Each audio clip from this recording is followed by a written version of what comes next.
सोमवार 15 अगस्त 2022 को जब इंडिया ने इंडिपेंडेंस के 75 साल पूरे किए तो गुजरात की 41 वर्षीय बिल्किस बानो राज्य के खिलाफ अपना केस हार गई। एक सोमवार को ही इस केस के संबंध में सुप्रीम कोर्ट ने हियरिंग सुनना स्टार्ट किया है और बहुत ही इंपॉर्टेंट खबरें सामने आई है। अ बेंच ऑफ जस्टिसेस बीवी Nagarathna and Ujjwal Bhuvan was hearing the matter. Supreme court ने हियरिंग के दौरान अपने ही पुराने एक फैसले को क्वेश्चन किया है। क्या फैसला था वो आगे देखते हैं। Bilkis Bano gang rape case has been in the headlines since Gujarat riots and was one of the most awaited judgments of the recent times. In March, the Supreme Court called the gang rape and murder of Bilkis Bano family members horrendous. 2002 में 21 साल की थी बानो जब Gujarat communal riots के दौरान गोधरा में 11 लोगों ने उनका गैंग रेप किया। बिल्किस की 2 डिकेड के संघर्ष की लड़ाई के बाद जाके उन 11 अक्यूज्ड को लाइफ सेंटेंस की सजा मिली थी।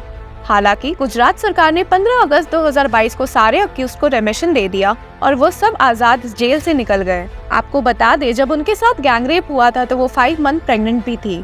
इसके अलावा भी बानो के 7 फैमिली मेंबर्स की हत्या कर दी थी, जिसमें उनकी 3 साल की बेटी भी मौजूद थी। आपको सुन के शायद हैरानी हो कि उनके 7 नहीं बल्कि 14 फैमिली मेंबर्स की हत्या की गई थी। गुजरात सरकार के इसी फैसले को चुनौती देते हुए बिल्किस ने सुप्रीम कोर्ट का दरवाजा खटखटाया और सुप्रीम कोर्ट ने इस मामले में 7 अगस्त से केस की सुनवाई करने का आदेश दिया था। Several other PILs including one by CPIM leader Subhashini Ali, independent journalist Revati Lal, former Vice Chancellor of the Lucknow University Rup-Rekha Verma have been filed against the remissions. TMC MP Mahua Moitra has also filed a PIL against the remission and release. सजा के 15 साल बाद Radhe Shyam Shah, one of the convicts, ने Gujarat high court में plea submit की थी कि उनकी सजा को कुछ कम किया जाए, जिसके बाद गुजरात हाईकोर्ट ने ये प्ली डिसमिस कर दी और शाम एक रिट एप्लीकेशन लेकर सुप्रीम कोर्ट पहुंच गए। इस हियरिंग में इस रिट की मेंटेनेबिलिटी के ऊपर ही चर्चा हुई है। सुप्रीम कोर्ट ने उस रिट की मेंटेनेबिलिटी को क्वेश्चन किया है जो उसके सामने 2022 में बिल्किस केस के कन्विक्ट श्याम लेकर पहुंचे थे और जिसके जवाब में सुप्रीम कोर्ट ने तब गुजरात हाई कोर्ट को रिमिशन पे एक फैसला लेने का निर्देश दिया था। जब पहली बार श्याम अपनी प्ली लेकर गुजरात हाई कोर्ट पहुंचे तो कोर्ट ने इसे इस बात पर डिसमिस किया था कि इस केस का जुरिस्डिक्शन बॉम्बे हाई कोर्ट के पास है और वही कोई फैसला ले सकते हैं। आपको बता दें कि 2004 में बिल्किस ने गुजरात कोर्ट के सामने एविडेंस टैंपरिंग की चिंता व्यक्त की थी, जिसकी वजह से केस अहमदाबाद से बॉम्बे शिफ्ट कर दिया गया था। सुप्रीम कोर्ट ने अपने पुराने फैसले में ये कहा था कि एक स्टेट की रिमिशन पॉलिसी तब भी फॉलो की जा सकती है जब दूसरे स्टेट में केस डिसाइड हुआ हो। इस ऑर्डर की वजह से ही 11 कन्विक्ट आसानी से रिहा हो गए थे। जज ने आर्टिकल 32 के तहत रिट एप्लीकेशन पे बहुत हैरानी व्यक्त की और तो तब जब गुजरात हाई कोर्ट ने इस रिट को ऑलरेडी डिसमिस कर दिया था। The court stated, how was the 32 maintainable then before this court? How was it allowed to be filed? How was it maintainable and entertained? How could this court admit and entertain a writ petition against a high court order without any challenge? How was the Gujarat High Court ruling set aside? जब convicts की ओर से पेश हुए senior advocate ऋषि मल्होत्रा ने बात काटते हुए कहा कि बेंच एक रिट एप्लीकेशन में कोऑर्डिनेट बेंच के फैसले के अपील में नहीं बैठ सकती है, तो इस बात पर जस्टिस नागरत्न ने नाराज होकर कहा, how was that writ petition maintainable against the order of the Gujarat high court? How was it admitted and entertained by this court without a challenge to this order of the high court? How did supreme court set it aside? You first tell us that. और उन्हें शांति से बैठकर अपनी chance का wait करने बोला। आपको बता दें कि सुप्रीम कोर्ट ने अपने पिछले ऑर्डर में ये रिट पिटिशन अलाउ भी की है और तो और गुजरात हाई कोर्ट के ऑर्डर को सेट असाइड कर दिया आर्टिकल 32 के अंडर। बानो ने एक रिव्यू एप्लीकेशन इस ऑर्डर के अगेंस्ट फाइल किया था और उसमें साफ लिखा था कि रिट एप्लीकेशन आर्टिकल 32 के अंडर मेंटेनेबल नहीं होगा, लेकिन उनके एप्लीकेशन को डिसमिस कर दिया गया था। एडवोकेट शोभा गुप्ता, जो कि बानो की ओर से पेश हुई थी, ने अपना केस रखते हुए बेंच से इस बात पर जोर देने बोला कि ऐसे लोगों को रिहा करना सही है क्या जिन्होंने इतना दुष्कर्म किया हो।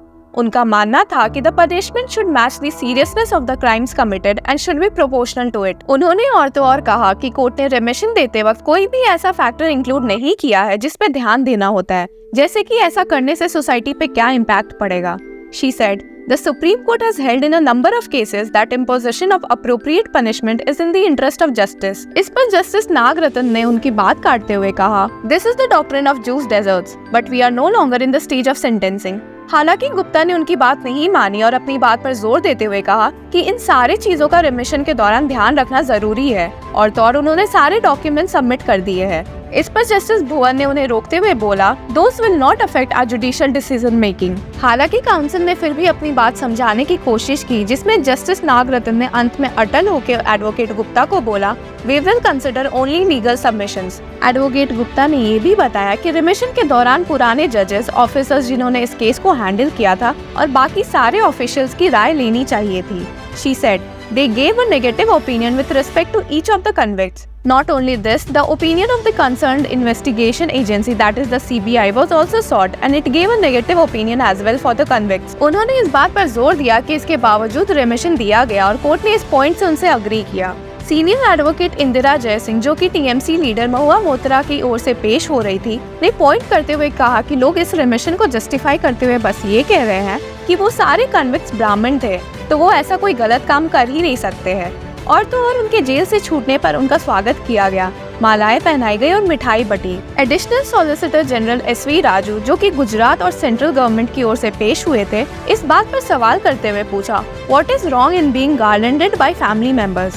इस पर एडवोकेट गुप्ता ने इस बात पर जोर दी कि रिमिशन देने के प्रोसेस में बहुत गलतियां की गई है और ऐसे लोगों को रिहा करना एक गलत फैसला था। हियरिंग के पहले दिन बेंच ने अपना इंटरेस्ट इस बात पे शो किया कि किस ग्राउंड्स पे उन 11 अक्यूज्ड को रिहा किया गया था, लेकिन गुप्ता ने उनका ध्यान उन अक्यूज्ड के क्राइम्स की डिटेल्स की ओर आकर्षित किया। उनका मानना था जब तक कि डिटेल्स में क्राइम का एग्जामिनेशन नहीं होगा तब तक ये नहीं समझा जाएगा कि उन्हें पनिशमेंट देना जरूरी क्यों था। She said, "I want to highlight the crimes themselves and the way they have been executed." Bilkis herself was brutally gang raped multiple times while she was 5 months pregnant. Her first child was smashed on a rock to death. Her mother and a cousin was gang raped and murdered. 4 minor brothers and sisters were murdered. Aunts, uncles, cousins, all murdered. Gupta ने ये भी add करते हुए कहा कि बिल्किस और उनकी family ने भागने की भी कोशिश की थी जब कम्युनल राइट शुरू हुई थी। वो फरवरी 28 से लेकर 3 मार्च तक छुप के भाग ही रहे थे। She said, "This is not a spur of moment incident. The convicts were chasing them, trying to find out where they had hidden." आपको बता दें कि 2004 में सुप्रीम कोर्ट ने गुजरात गवर्नमेंट को 50 लाख एज कंपनसेशन एक गवर्नमेंट जॉब एक घर बानों को प्रोवाइड करने का आदेश दिया था। इस आदेश की कॉपी एडवोकेट गुप्ता ने कोर्ट में पढ़ी थी। After hearing this, justice Nagarathna asked her, "Was this order complied with?" Advocate Gupta ने जवाब देते हुए कहा कि एक एक्सटेंड तक ये ऑर्डर फॉलो हुआ है। She said, "Banu has not recovered from the trauma. Bilkis is afraid of men. She cannot face strangers or be in crowded places." Advocate Gupta ने बहुत दुख के साथ व्यक्त किया कि उन्हें लगा था ये पूरा मामला खत्म हो गया है, पर अक्यूज्ड को रिहा करके ये पूरा मामला फिर से स्टार्ट हो गया है। इस केस की हियरिंग अगले दिन के लिए पोस्ट कर दी गई। इस न्यूज से जुड़े रहने के लिए कीप फॉलोइंग लॉ चक्रा।